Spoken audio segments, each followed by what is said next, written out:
Good afternoon, sir. Good afternoon, classmates. We are the Group 2 in Geography. I am Janela Paderna, the leader, and here are my members, Louis Vinluan, Jumana Kamba, and Joanne Kizora.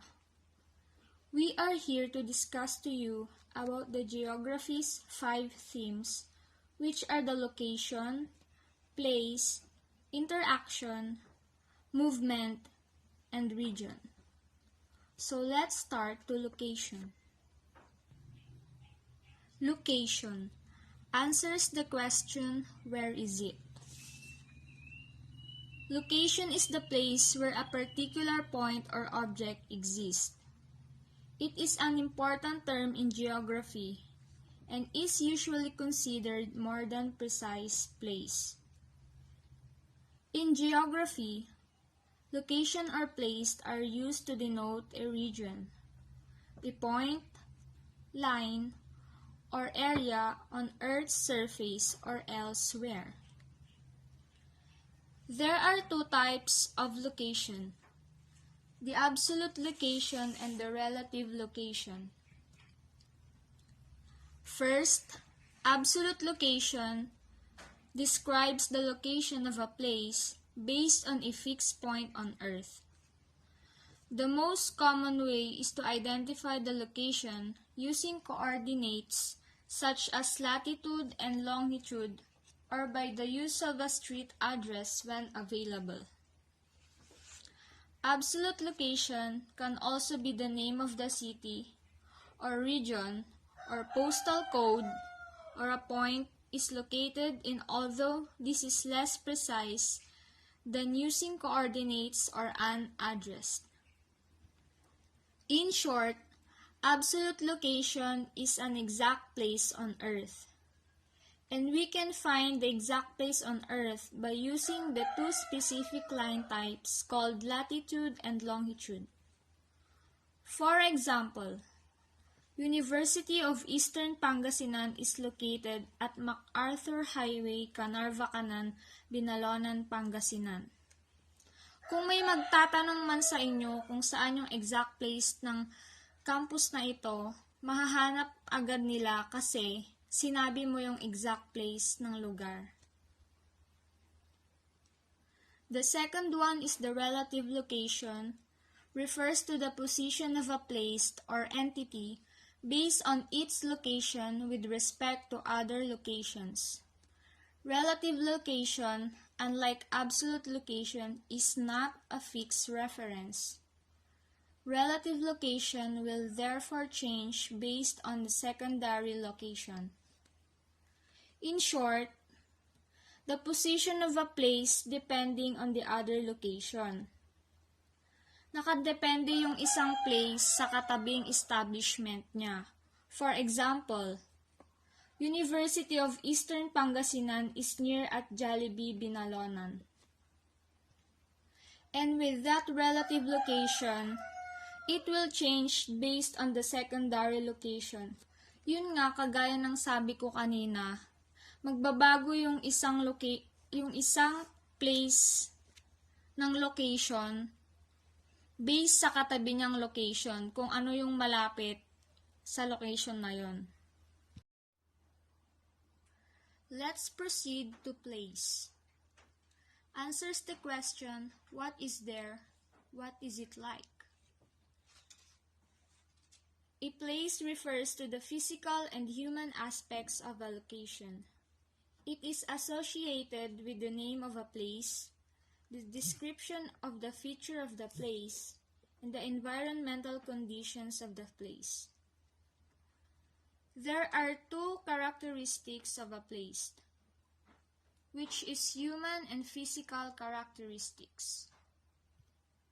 First is the human characteristics. These characteristics are derived from the ideas and actions of people that results in change to the environment, such as buildings, roads, clothing, and food habits. Human characteristics include land use, architectural styles, forms of livelihood, religious practices, and etc. Ang mga nakapaloob sa human characteristics is yung mga taong nandoon, yung mga bagay na nandoon, like yung mga buildings, roads, mga bahay, pagkain, mga damit, and so on and so forth. Next is physical characteristics. It includes mountains, rivers, soil, beaches, and wildlife. Ang mga nakapaloob naman dito is yung literal na anyo ng place. So now, we are done with the two themes of geography. Next, let's proceed to the interaction which discussed by Louis Vinluan. Interaction. Human-environment interaction. Human and environment interact each other. How do humans and environment affect each other? Sometimes we change the environment, and once in a while, Mother Nature changes the environment around us. How do human and environment interact each other? So, we depend on it, we modify on it, and we adapt on it. Depending on environment, all the living creatures, including human beings, depends on the environment.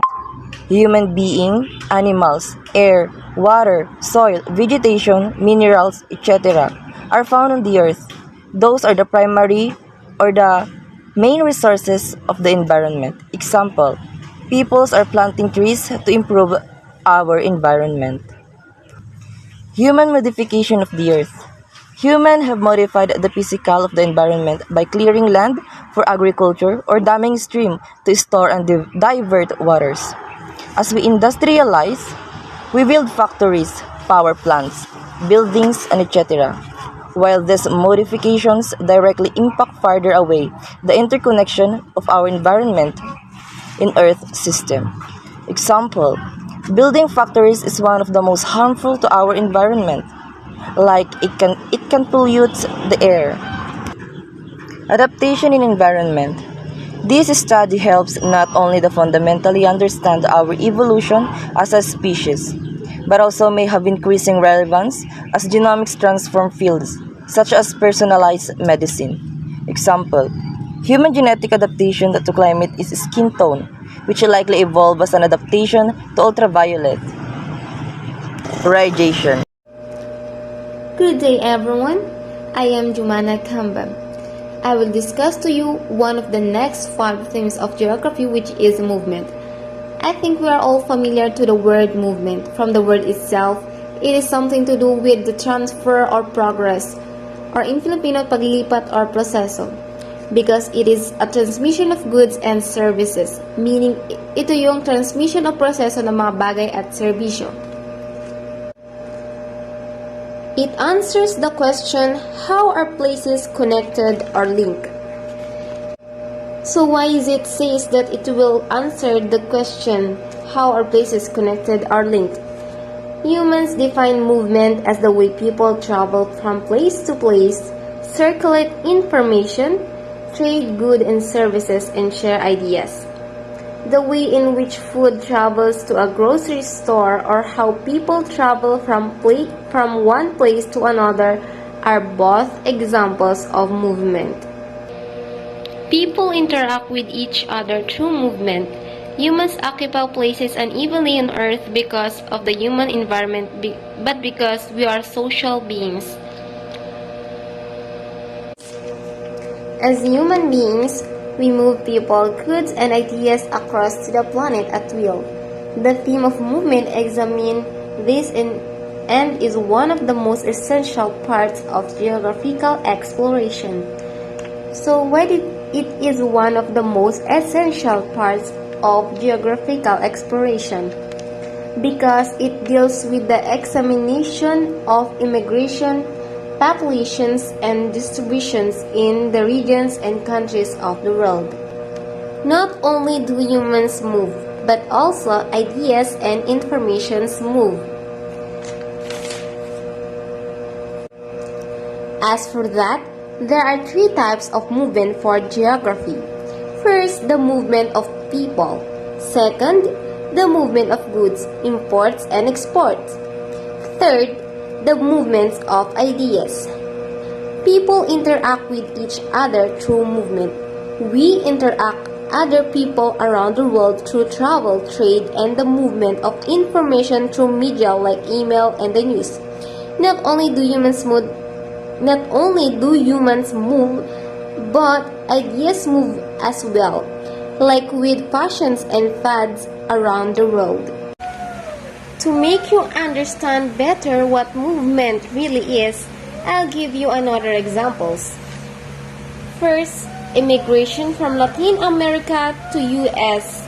Second, I think we are now all familiar with the war between Israel and Palestine, as Israelites wanted to abduct the Palestinian land. They used troops, supplies, ideas, and people. Another example is social media applications like MySpace, Twitter, Facebook, Instagram, and etc. So movement is important because people can move to a different place and share different ideas or informations. But sharing ideas or informations are way more easier now than in the past because there are internet today to let us share ideas or informations with each other faster. Movement is also important because they allow us to have different products and goods from different countries. So the last theme of geography is region. So what is region? A region is the basic unit study of geography. A region is an area that is similar in terms of the government, language, or possibly the landform or situation. Regions are human constructs that can be mapped and analyzed. There are three basic types of regions: formal regions, functional regions, and vernacular regions. Answers the question, how can places be grouped? So dito sa region, it answers the question, how can places be grouped? So yun nga, dito sasagutin nung question na paano nga ba na-identify yung isang lugar. For example, paano mo ba masasabi na yung lugar is suburb siya, city siya, or state ba siya? At region ang makakatulong sa atin para sagutin yung mga tanong na yon. So there are three basic type of regions. These are formal regions. Regions defined by government or administrative boundaries, states, countries, or cities. So kapag sinabi nating formal regions, kagaya ng madalas nating naririnig, United States of America. So, ito, yung pamahalaan nila, nag-set na sila ng boundaries kung hanggang saan yung lugar na yon. Parang kunwari, the state of California, hanggang dun, kung hanggang saan lang yung state ng California, and tapos yung susunod is ibang lugar na naman.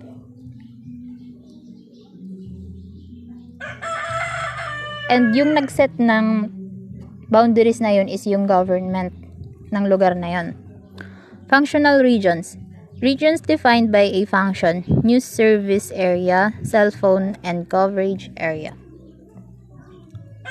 Itong functional regions na to, ito naman yung central place kung saan, kung ano yung mga lugar na nakapaligid sa area na yun ay kung paano niya naaapektuhan yung mga taong nakatira malapit doon. Kagaya na lamang ng palengke.